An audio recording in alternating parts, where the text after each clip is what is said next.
नमस्कार पशुपालक मित्रांनो. आज आपण आपली जनावर आपली गाय म्हैस गाभण आहे का नाही ही आपल्या घरगुती पद्धतीने एकाच मिनिटात जाणून घेण्याचा तुमच्यापर्यंत ट्रिक पोहोचवत आहे. मित्रांनो, आपल्याकडे जी काही गाय आहे म्हैस आहे ही गाभण आहे का नाही हे तपासून बघणं एकदमच गरजेचं आहे. कारण की गायची म्हशीची गाभण राहण्याची जी प्रक्रिया आहे, माझावर येण्याची जी प्रक्रिया आहे, तर ती पहिल्या माझापासून दुसऱ्या माझापर्यंत येईपर्यंत तिचं जे काही माझावर येण्याचे चक्र आहे ते खालावलेलं असतं. आणि याच्यामध्ये तिचा बराचसा कालावधी निघून जातो.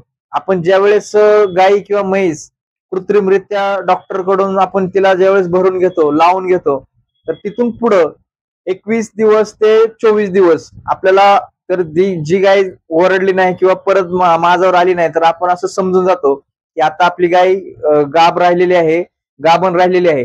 तर विषय असा होतो, तीच गाय जर परत 52 दिवसांनी किंवा 56 दिवसांनी परत जर ओरडायला लागली आणि परत जर ती गाय जर माझावर आली, तर आपला कमीत कमी एक 2 ते 3 महिन्याचा कालावधी इथं आपला लॉस जातो. कारण की परत ती गाय उलटलेली असते. तर आता ही गाय गाभण राहिली का नाही राहिली ही जर आपल्याला बघायचंच म्हणलं, तर एक सोपी पद्धत आहे, ज्या पद्धतीला 1 रुपया पण खर्च होणार नाही आणि प्रत्येक माणूस ही आपल्या डेअरी फार्म मध्ये ही पद्धत करू शकतो.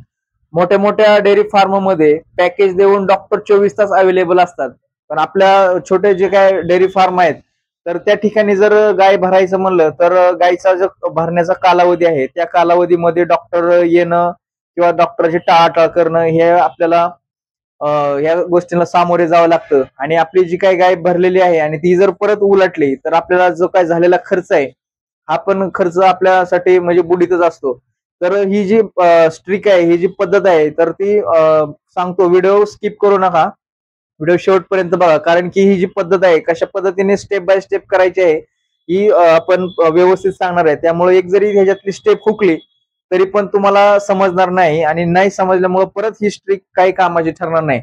तर मित्रांनो, तुम्हाला आपली गाय गाभण आहे का नाही हे जर जाणून घ्यायचं असेल, तर तुम्ही त्या गायीला डॉक्टरनी रेतन केल्याच्या नंतर म्हणजे 21 दिवसाच्या किंवा 26 दिवसाच्या नंतर म्हणजे 60 ते 62 दिवसांनी, सॉरी 52 ते 56 दिवसांनी तुम्ही त्या गायीची चेकअप कसं करू शकताय.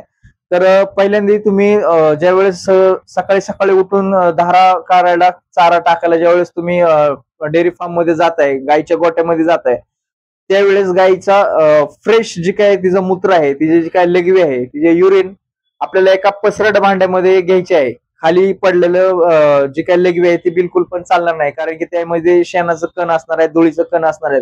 त्यामुळे ती बिलकुल पण घ्यायची नाही. जे पण फ्रेश मूत्र असन, ज्या पद्धतीने आपण गोमूत्र गाईचं जसं धरतो, त्याच पद्धतीने एखाद्या पसरट भांड्यामध्ये, एकतर ती भांड मातीचं असेल तर एकदमच चांगलं, आणि दुसरं म्हणजे ती जर भांड तांब्याचं असेल तर आणखीनच चांगलं.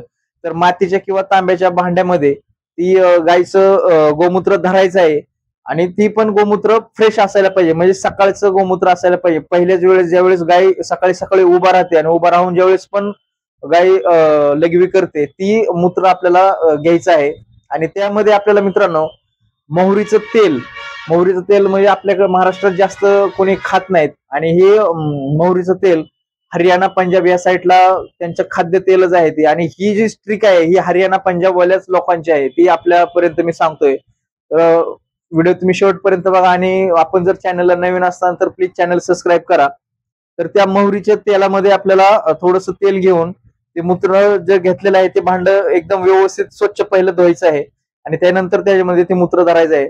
तर ते भांड्यामध्ये मोहरीच्या तेलात बोट किंवा ड्रॉपरने, ड्रॉपरच्या ह्याच्यामध्ये हे करण्यापेक्षा डायरेक्ट बोट त्या तेलामध्ये घालून त्या तेलाच्या सलग एका पाठोपाठ एक न बोट हलवता एकाच जागेवर कमीत कमी 5 ते 6 टिपकं तुम्हाला त्या भांड्यामध्ये टाकायचे आहेत, ज्यामध्ये आपल्याला त्या गाईचं मूत्र घेतलेलं आहे.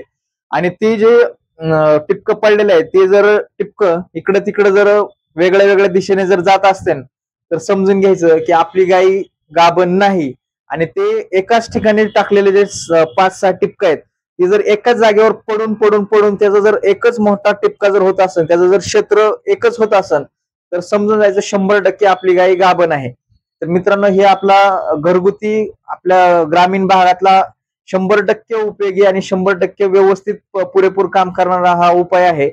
जरी पण तुम्हाला डॉक्टरांना जरी बोलवायचं असेल, तर फिक्स तुम्हाला 100% कन्फर्म झाल्याच्या नंतर तुम्ही डॉक्टरला बोलवू शकता चेक करायला. आणि ही जर गोष्ट तुम्ही कन्फर्म नाही केली आणि ती गाय जर खाली असेल तर परत तिथं पण आपला खर्च होऊ शकतो. आणि जर ते टिपकं इकडे तिकडे जर पळालं असेल तर 100% अशी खात्री करून घ्यायची आहे की आपली गाय गाभण नाही. तर तरी पण तुम्ही डॉक्टरला परत बोलवून ते चेक करू शकता. कारण की ही जी स्ट्रिक आहे ही स्ट्रिक 100% फायदेशीर आहे. तुम्ही करून बघा. आणि ह्या अगोदर जरी तुम्ही स्ट्रिक केलेली असेल तर कमेंट मध्ये नक्की कळवा. धन्यवाद.